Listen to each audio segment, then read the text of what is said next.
What's going on, guys? JSGC here, back again for episode number 10 of the Transfer Show.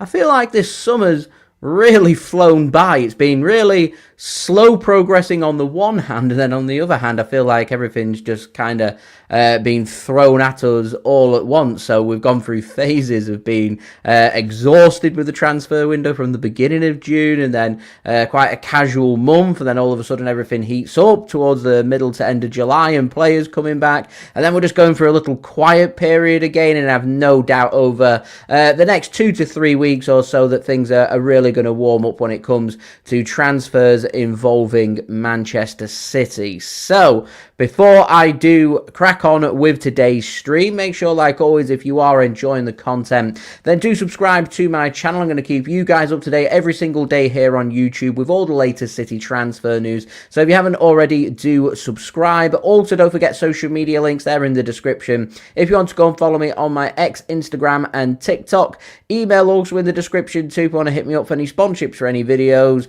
or any general business inquiries. Don't forget to leave a thumbs up. We're aiming for 200 likes on today's stream, so any help towards that would be much appreciated. And don't forget as well, if you're watching this after the stream, then get your thoughts in the comments below. When are we going to start to see these exits by Manchester City? And if you are tuning in live right now, don't be scared to pop a hello in the chat, and also don't forget as well to get your thoughts in there as well. So welcome Task, thank you for tuning in. He reckons the exits are going to come next summer rather than this summer, with Manchester City maybe looking towards their incomings from next summer, targeting homegrown players. So he doesn't see a lot of players being shipped out by Manchester City, but would like to see City target the likes of Jarrad Branthwaite and also Adam Wharton, which obviously, yeah, the Manchester City, when it comes to homegrown players, are pretty unlimited. They can go out there and bring in whatever homegrown players they like. Obviously, we've been linked with Tino Livramento a lot this summer. We've not really heard the links of Jarrad Branthwaite. That's pretty much come down to him signing a new contract at Everton, and Adam Wharton, everything seems quite quiet. And it's always a case where Manchester City, they've got the old guard here. We know that some of these players are going to be getting moved on over the next 12 months, and I think it's just about trying to find that balance. And I do keep trying to stress throughout this summer transfer window about how this transition isn't going to get done in one window. We've had a very busy window back in January, bringing players in. We've had a very busy summer transfer window at the start with bringing players in as well. And now it's all about identifying which players want to be here and letting them move on if we decide to let them move on, and also deciding about what we're looking like in terms of our registrations, which obviously Manchester City are fully aware of. And that's why you're seeing the likes of Vita Hayes and Claudio Echeverri. They're going to be heading out on loan. I think I saw a pop-up come up just in the last hour or two that Vita Hayes has now completed his loan transfer to Girona, and I don't think Claudio Echeverri is going to be too far behind him. And Manchester City are going to want some more clarification on Severi Naipan. They're also going to want to sort out the futures of homegrown players like James McAtee and Jack Grealish, and we really went into detail over the last couple of streams about what the potential exits are going to look like and which players are going to be leaving Manchester City. And then it's just making sure that we're just kind of trimming our squad down, so then we're happy with the balance. We're happy with having a full-size squad of 25 players, and ensuring that there's a good balance between homegrown players and non-homegrown players, players from the academy, players that are going to be seen as squad rotation players, first-team players, and also enough cover should we face any kind of injury crisis like we did last summer. So that's the job now of Manchester City and Hugo Viana to get sorted. I'm expecting probably over the next 2 weeks or so for further developments. I suspect very soon we're going to see James McAtee leaving. It's believed that Nottingham Forest are closing in on an agreement on him. I don't think it'd take too long to get that transfer sorted, and if an agreement can be found in the coming days, I imagine that Nottingham Forest would want McAtee obviously training and preparing for Nottingham Forest's season opener going into next weekend. So they've got another, 7-8 days or so to get things sorted. For Jack Grealish, it looks like it's going to go towards the end of the window. It looks like it's going to be a loan transfer. At the moment, Everton are the team that are showing the most interest in Jack Grealish, and we'll see if there is any more interest. Obviously, Napoli have been linked. I know earlier in the window, Newcastle and Tottenham Hotspur have been linked, and I've been speaking about on my transfer update about Newcastle United having a pretty poor window, and I'm surprised that they're not coming in for Jack Grealish, because I feel like a big high-profile signing for Newcastle United would really settle their fan base down and settle their squad down as well. And I think Jack Grealish is a big step up for Newcastle, both in terms of a calibre of player, an England international, a high-profile signing, and also just an all-round quality player. He's got family over in the northeast as well, so it makes a lot of sense. So I'm surprised Newcastle's name isn't out there, and maybe Man City are holding out for some interest from Newcastle. That could come maybe later in the window. City seem pretty relaxed and optimistic about the situation, that plenty of interest is going to come from clubs who haven't yet declared their interest, and there could still be a transfer battle for Jack Grealish. So that could potentially free up some space in the squad for homegrown players to come in, but I just don't think that's going to happen in this window. I would like to see us test the water with Tino Livramento. I don't just mean flirting around, putting some comments here and there through various sources about Tino Livramento. I mean really going in and putting offers in and making Tino Livramento know that Manchester City want to bring him in, because I feel like, and I'm keeping an eye on this Alexander Isak situation, and if Isak ends up getting his own way and Man City get word that maybe Tino Livramento is thinking twice about signing a new contract at Newcastle, well, I feel like City would need to strike whilst the iron is hot. So there's still plenty of different directions this transfer window could go in, but obviously there's going to be more business done in the January transfer window, whether that be outgoings or incomings. There's going to be more business done next summer. It's probably going to go on for 12 months after that as well. I don't think we're going to fully transition until, at the very earliest for me, the summer of 2027. So for me, we're 2 transfers into a potential 6 transfer window transition. So nothing is going to get all sorted for this window. It's just about identifying now, about trimming our squad and identifying which players don't want to be here, who have got offers, who potentially could leave in this window. We're obviously going to see Stefan Ortega leave because we've already brought in James Trafford, and I suspect that Man City are going to want to at least let one more non-homegrown first-team player leave before the end of this transfer window, to ensure that we can register everybody for the Premier League and for the Champions League without having to leave anybody at home due to registration reasons. So I suspect that could be either Nico Gonzalez if he's unsettled and feels like he wants to leave Manchester City, which I hope that doesn't happen. Obviously, Ilkay Gundogan's been linked with a move to Turkey. Bernardo Silva's been linked with the exit door in there the last week or so. Kovacic has been linked with the exit door to Saudi Arabia once more, but he's apparently keen on only staying at City. So we'll see. There's lots of different directions this could go in. Welcome, DJ. Thank you for tuning in as well. MJ, thank you very much for the compliment. I'll take that. Fabricio 2.0. Much appreciated. Thank you to Fidelis as well, tuning in from Zambia. I love that. Thank you for tuning in. I bet it's warm in Zambia right now, isn't it? Alternative Facts, thank you for tuning in as well. He'd like to see Baleba signed from Brighton, apparently available for 120 million euros, or just under 105 million pounds, a non-homegrown player. So I can't see that happening in this window. I'd be quite surprised if Baleba does leave Brighton in this window, but United are obviously interested. City's name's being chucked out there. I'd be surprised if Chelsea, stinks of a Chelsea signing that, really, if you ask me, but we will see. CJ, I can't see us signing Donnarumma. I think that's mainly down to Ederson isn't going to leave in this transfer window, so I can't see Ederson leaving until his contract expires next summer, which does mean that obviously someone like Donnarumma is not going to be able to be brought in, because we've just not got a goalkeeping space. Donnarumma looks like he's going to be leaving PSG in this window, considering they've just brought in Lucas Cavalier from Lille, but that might still be a little bit of a transition. They might think, actually, we want to give him 12 months learn from Donnarumma and ready for Donnarumma to leave next summer, and if that's the case, maybe City do want to go in for him. We'll see, but I don't think City will be in for Donnarumma, if I'm being completely honest. Yeah, Ortega will be on his way out. He's obviously he's fallen down the pecking order. He's not even a third choice goalkeeper now, because he's not homegrown, so he's no longer of a requirement to Manchester City, so Ortega is going to have to leave. We have seen Vita Hayes leave, of course. Vice, welcome, thanks for tuning in, reckons that is a mistake. There's just no room in the squad without us not being able, we won't be able to register him, so we'd be able to get some Premier League minutes, but if Girona are going to play him on a regular basis, I feel like he'd get a better experience there playing against top Spanish teams in La Liga than he would sitting on City's bench, and if we have a fully fit squad, he wouldn't even make Man City's bench. So I can see why City are looking for the loan market, and he'll be a player that City look to try and integrate into the squad over the next 12 months once, we'll start to see more of the old guard leaving Manchester City and contracts start to expire, etc., etc. Same with Jumabar, same with Claudio Echeverri. So it's just a situation we find ourselves in. This is what happens when you sign loads of players. You've got to find a way to manage it. Come on, City, welcome. Thanks for tuning in. I don't think that there's going to be any more incomings from City. I think if there is obviously to be any more incomings, it's going to come towards the latter parts of the window once we get a really good idea about what City's squad's going to look like for the season. Because right now we've let Kyle Walker go and there's not really been much else from City up until today, and Vita Hayes leaving. And I'm hoping this is going to be the start now of a little conveyor belt of City moving players on who need to move on for the remainder of this window. And we'll see if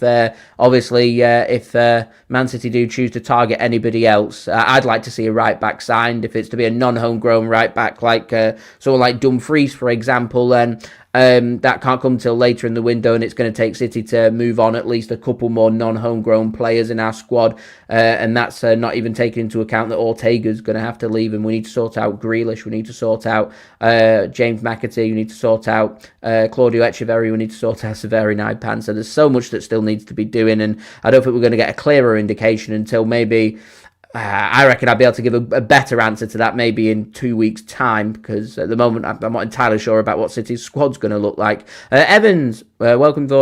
Thanks for tuning in. Mentioned Dumfries there, got no update on him. Rodrigo from Real Madrid.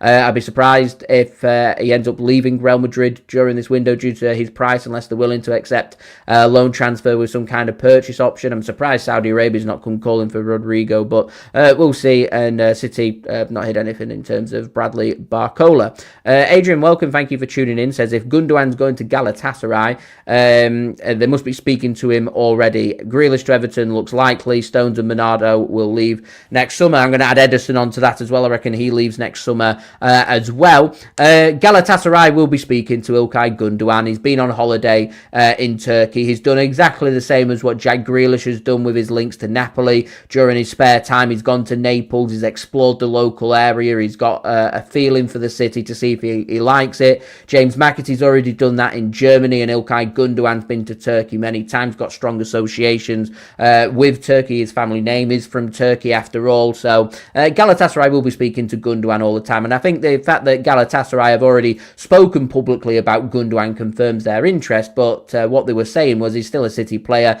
and they expect him to remain a City player for another 12 months until the expiry of his contract, which would suggest to me that Gundogan isn't going to be the player that leaves. So Bernardo Silva being made captain, and Kovacic confirmed that he wants to stay.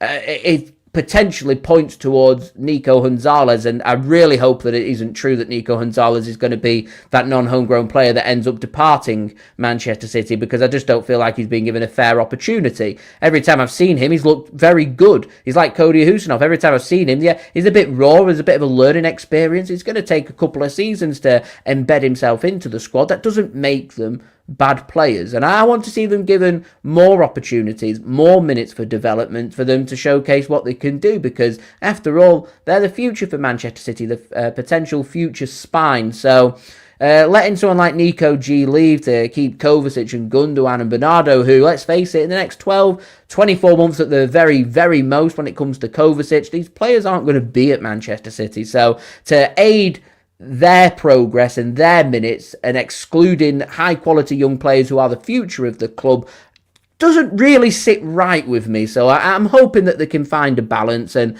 if a player doesn't see their future being at Manchester City and you're into the final 12 months of the contract and you feel like they're going to be a squad player like İlkay Gundogan is, and he's got interest coming in from Turkey, if Galatasaray don't want to pay anything, İlkay Gundogan's well into his 30s now, I'd be more than happy just to get rid of the headache. I won't accept any fee, and I'd just say if Gundogan wants his move to Galatasaray, why wait 12 months?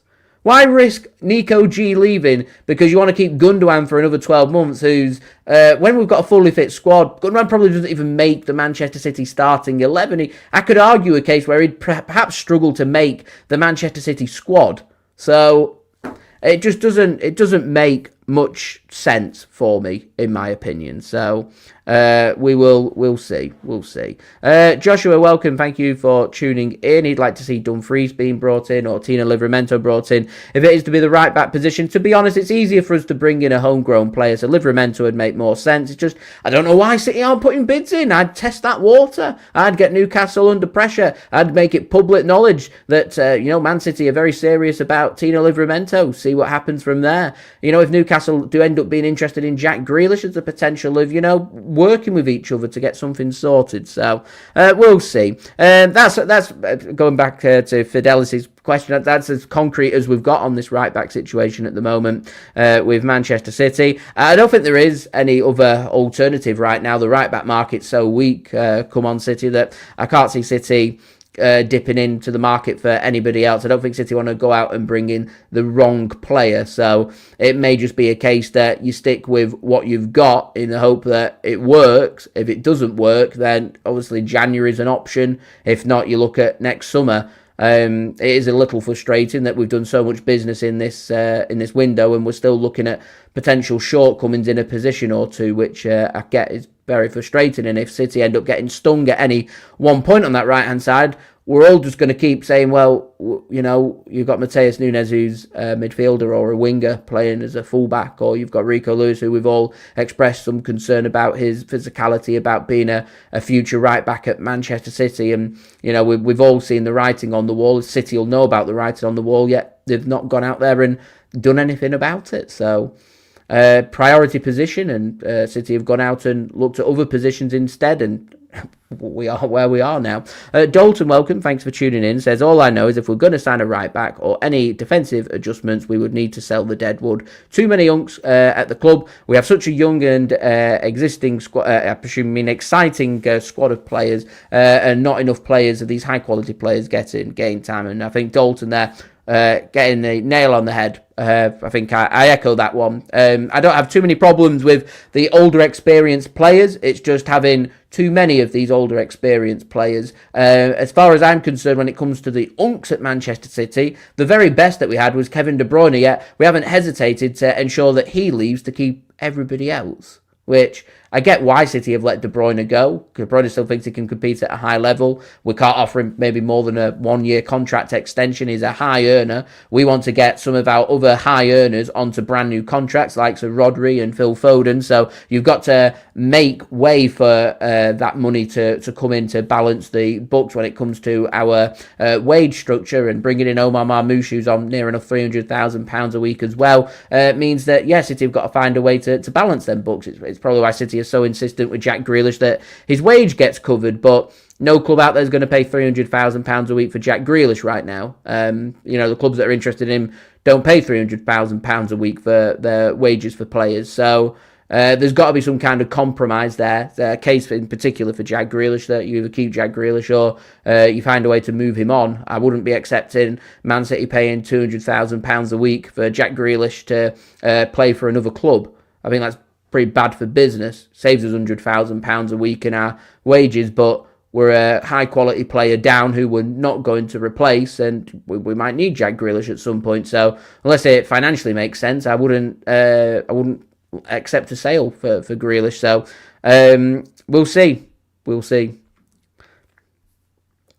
MJ's, that's a good question, isn't it? Says if Rodri was not to renew his contract, and we all know if he didn't renew his contract, that it'd be Real Madrid that he joins. Who would I replace him with? That's a very good question. For me, he's an irreplaceable player. There's no one really like him out there on the market. I mean, the only other player that I think's similar standard to Rodri, not as good as Rodri in my opinion, but of similar standard, is a player that we were in for and missed out on last summer, which was Declan Rice. I think he's a sensational player, homegrown player as well. I'd have loved him at Manchester City, but ultimately he wanted to remain in London and wanted to go to Arsenal, and I don't think we're going to be able to prize him away from Arsenal, so it becomes a very difficult player to be able to replace Rodri with. I mean, if we brought Nico G in, I mean, it's a potential that he could be a potential Rodri replacement. I didn't really think he got given a fair opportunity, so we will see. We'll see. Can't see Xavi Simons happening for Manchester City either. Alternative facts, putting in some good suggestions there. Swap John Stones, injury prone, for someone like Mark Gahey from Crystal Palace would be a good move. Jared Bramford would have been a good move. And the issue I have is there's lots of high quality, good English defenders. And these players are going to ultimately, the likes of Bramthwaite and Gahey, if City don't end up ever making a move for them, then when it gets round to John Stones and Nathan Ake's contracts being up and leaving City, I presume that's probably what is going to happen over the next 1 to 2 years, because, quite frankly, the players are injury prone. So it means you'd want to replace these homegrown centre-backs with other homegrown centre-backs. And there's good players out there already who, if City don't go in for them, other clubs will, and I've already heard that Gahey's been linked with moves to Newcastle and to Liverpool as well. So any of them moves end up happening, and it becomes very difficult to prize these players away and sign them. And if we do, you have to pay real top dollar. So yeah, Walter, thanks for tuning in. John Stones, he's going to be staying at Manchester City for the forthcoming season. So I'm not expecting any movement on that. Welcome, Solman. I've not heard any of them rumours before. Point me in the right direction to them. They've seemed to have slipped by me, which is very unlike me. So yeah, please point me towards them rumours. That would be much appreciated. Samuel, welcome. Thanks for tuning in. Says, what's the real story behind the reports linking defender Costello, Luke Barr with a move to say? I've not heard. Point me to the right direction, guys. I've not seen them. I have not seen these rumours. Dalton, spot on. We can't bring Donnarumma in. Certainly won't happen this summer. No update on Naipana. I'd suggest it's looking more than likely it'll probably be Leon, because we owe them a loan, and I can't imagine they'd be keen on taking an EDS player. They'd probably want the creme de la creme, the high quality young players. So there's not going to be Echeverri, it's not going to be Vita Hayes. Then next best is Xavier Naipan. So I'd presume he'd go there, because if it's not going to be Naipan, I don't know who's going to Leon. Isaac, welcome. Thanks for tuning in. He says, Ortega, Akanji, Kovacic, Bernardo, let them leave. They're getting old. These are players who, every single one you just mentioned there, in the next 12 months, they're not going to be at Manchester City. And if there's business to be done with one or two of the players that you can move on in this window, I've always said that if business can be done in this window, why wait? If Bernardo Silva doesn't want to be here, then let him go. The fact that he's signed up to be City's captain tells me that he does want to be here, so I don't think it'll be him. But if Kovacic is thinking about a move to Saudi Arabia and he wants that move to Saudi Arabia, go and pursue it. We want players who are committed to the club, and if we can move players on in this window, it makes our transition a bit easier. Same situation with Akanji, and I am expecting Ortega to leave in this window. Clutch, thanks for tuning in. Says, the supercomputers predicted the final 2025-2026 Premier League season. And he says, Arsenal tipped to finish second for the fourth year running, with Manchester City predicted to win the league. I've got my predictions coming up over the next couple of days, what I think is going to happen in the Premier League. So do stay tuned to that one. Find that very interesting. If they're predicting City to win the league and Arsenal tipped to finish second, I presume they've got Liverpool down in third place, which that's a tremendous fall off for Liverpool, going off the window that they've had, and obviously the fact that they won the Premier League and they've now got that experience of winning the Premier League under their belt as well. So we'll see if that does happen. That'd be a big shock factor. Welcome to the arena. Thanks for tuning in. It says he reckons City are needing Lucas Paquetá. The only way I can see Paquetá coming in is if both Gundogan and Kovacic are moved on in this window, and that creates a bit of space for another non-homegrown central midfielder to come in. But the fact that we're neglecting right back surely has to be the priority, rather than looking at midfield once more. I think City will look at midfield again next summer. Rai, thanks for tuning in. Much appreciated. Says excited for the season. I join you with that sentiment. I'm always excited for the start of the football season. Can't wait to just get back doing my previews, reactions, live watch-alongs and everything. I'm excited. One more week to go, and we're fully back. Looking forward to it. Alternative facts. The latest on Meher Carrizo from Vélez Sarsfields. Not heard too much about it. I think City are still just trying to work on the potential fee of 16 million euros is what City are trying to tie this deal down for, and they obviously want him loaning out to River Plate over in Argentina. I don't think City are in any rush to get this transfer sorted, so it's not one of them transfers that I have to speak about on a regular basis. It's just one of them players I think that I'm going to be speaking about in the coming weeks. And I suspect that this might even be something City are looking to try and tie up heading into maybe the January transfer window rather than in this transfer window, a little bit like we did with Claudio Echeverri. We do all the legwork, you get things tied up in the transfer off season and then ready for the transfer window to open again in January, and then you bring him in, and there is the opportunity that maybe City want the agreement in place that obviously he'll stay for the full year at Vélez Sarsfields, and then for the start of the South American season for next season, maybe stays for another year at River Plate on loan. Maybe we don't see Meher Carrizo at City until maybe 2027. So we'll see. It's always the case this when it comes to South American young talents. So yeah, I suspect Trafford will get some minutes. It would be unwise of City not to give James Trafford some minutes. I'd give 45 minutes for Ederson, and I'd start Ederson to show he's got a feel of obviously being the first choice keeper, and then I'd give the second half to James Trafford and see how he gets on.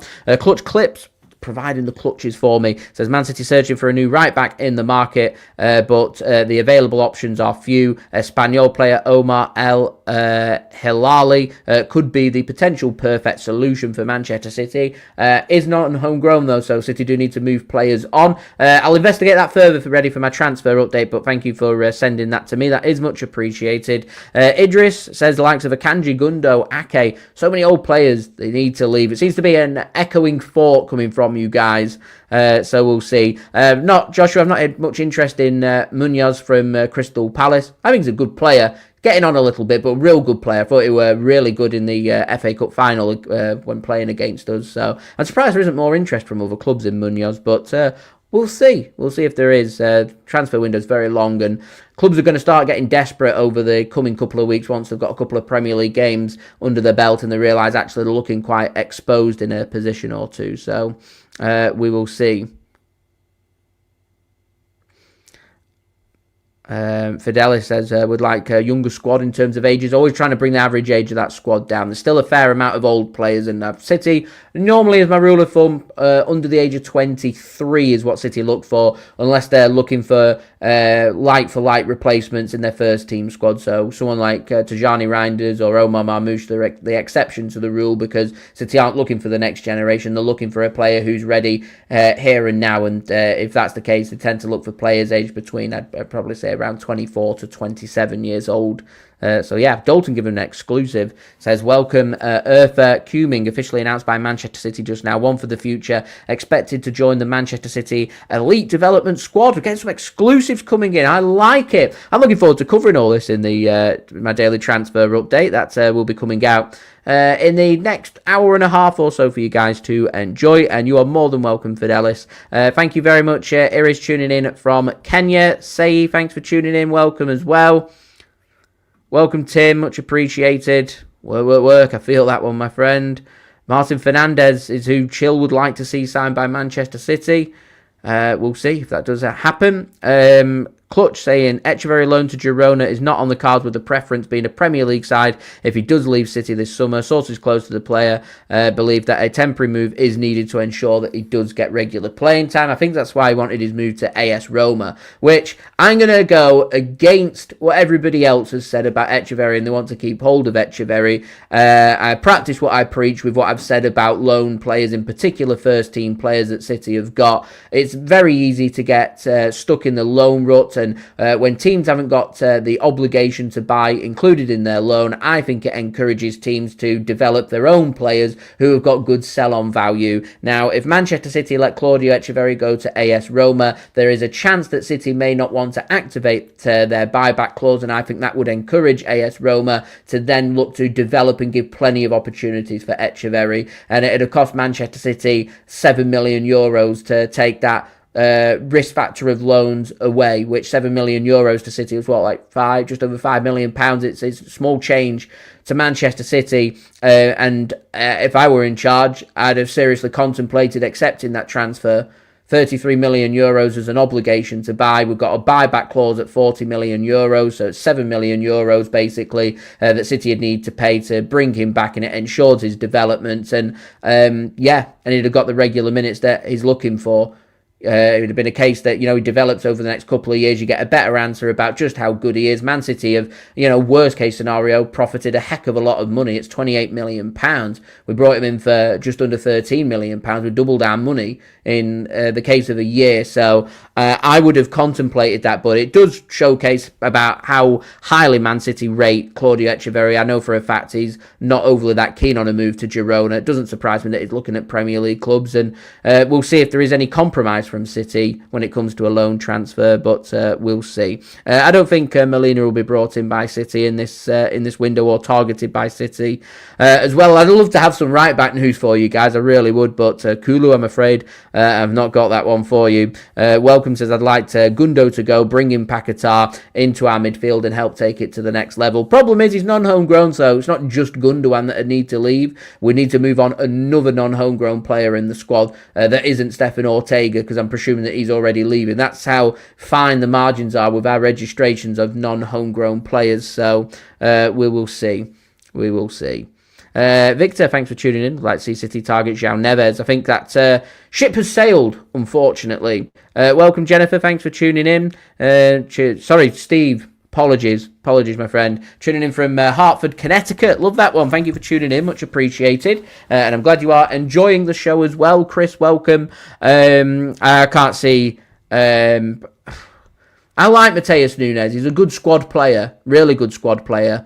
I think if we had an out-and-out right back, I'd be more than happy to pursue with Mateus Nunes as the potential backup and have a good look at Rico Lewis, give him another 12 months around the City squad, see how he develops, because I feel like he's always at his best when he's linking up play in midfield, but I do also think there's better midfielders out there than what Rico Lewis can do right now, including that of Nico O'Reilly, who we're having to use as a fullback to ensure that he gets any minutes, and I presume that Nico O'Reilly is going to be the player that's rotating with Ryan Aït-Nouri out on the left-hand side for Manchester City, but I'm hoping there's going to be some midfield opportunities as well.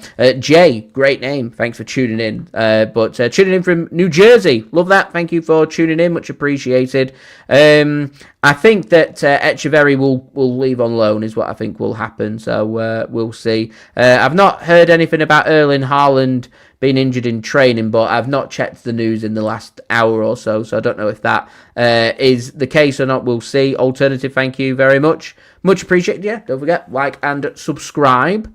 I don't really have too much else to talk about, to be honest. We'll see what does happen over the next few weeks for Manchester City, but yeah, I don't think there's all that much else to address. We've got the business that needs doing. I suspect McAtee's going to leave in the coming week or so. I think it'll be to Nottingham Forest. I think there'll be some movement on Jack Grealish, but that's not going to come till the end of the window. I think we'll get some developments in the next 7 days about the future of Claudio Echeverri. I'm hoping over the next week or two we're going to get an update on Severi Naipan.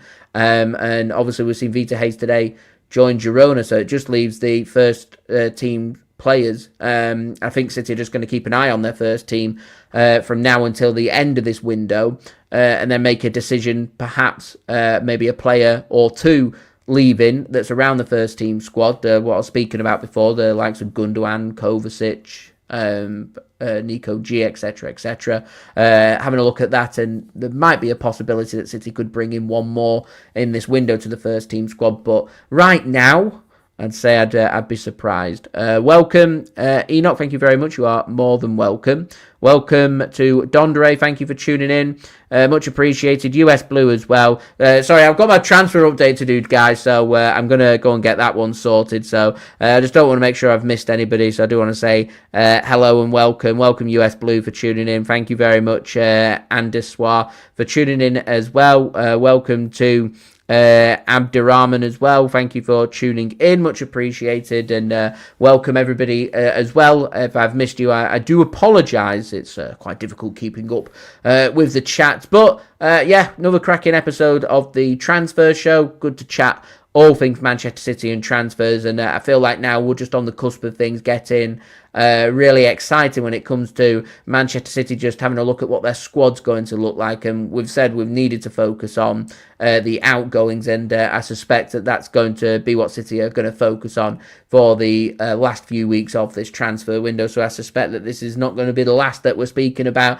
what's going on with the outgoings. Maybe there'll be incomings. We'll see. I certainly hope that City are focusing on their new contracts as well. Rico Lewis, I think they're trying to get onto a new deal. Phil Foden, they're trying to get onto a new deal. Rodri, trying to get onto a new deal. So we will see. Ronald, thank you for tuning in. Much appreciated. Welcome to Arigawi.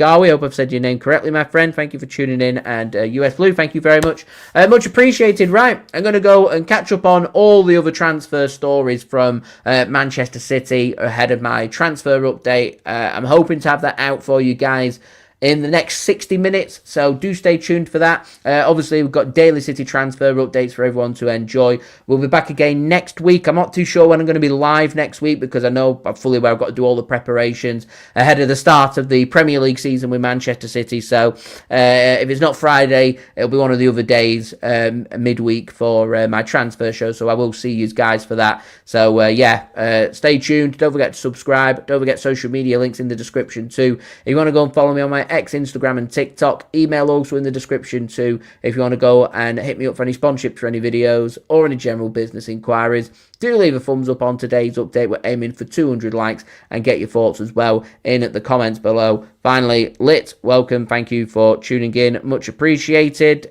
Premier League games, I think you're allowed, is it 9 substitutes and 11 players or 20 players? So we're allowed to register 25 players, not including players who are classed as youngsters who don't need registering. I think the bigger complication comes from the Champions League because the youngsters do need registering for that. So we'll see what City do choose to do. City normally go down there not registering the homegrown players and trimming their squad because Pep likes a smaller squad, but unless City go ham on their sales between now and the end of the transfer window, it's looking like City are going to have to find the right balance of their registrations. And I think the easiest way to do that would be to not only think about what the squad's looking like for this season, but also thinking about what the squad's going to look like for next season and ensuring that when we've got players coming back from their loans, likes of Echeverri and Vita Hayes, that these players are replacing players whose contracts are up. So for me to make that the easiest way is, if I were in charge, I would simply match up the Premier League and Champions League squads. So if we're going to have youngsters around the first team squad,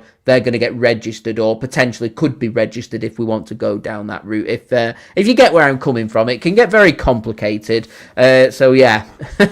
It can get very complicated. Bohem, thank you for tuning in. Alan as well, thank you for tuning in. Say, thank you very much for that. Much appreciated. Thank you very much as well. Come on, City. Life's going perfectly well for me at the moment. Thank you very much. Thank you for asking. Much appreciated.